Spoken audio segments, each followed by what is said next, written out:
Welcome to our channel. Today, we'll guide you through the simple steps to activate your Simple Bank card so you can start using it immediately. Step 1. Gather your card and information. Locate your new Simple Bank card and any accompanying documents. Make sure you have your card and personal details ready for verification. Step 2. Activate via the Simple mobile app. Open the Simple app on your smartphone.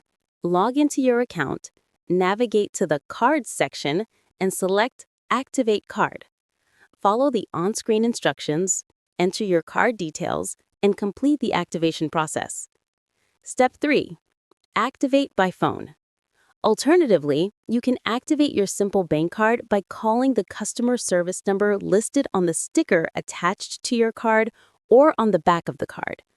Follow the automated prompts and provide your card details along with any required personal information. Step 4. Confirmation. Once your card is successfully activated, you'll receive confirmation through the app or during your phone call. Your Simple Bank card is now ready to use for purchases, online transactions, and ATM withdrawals.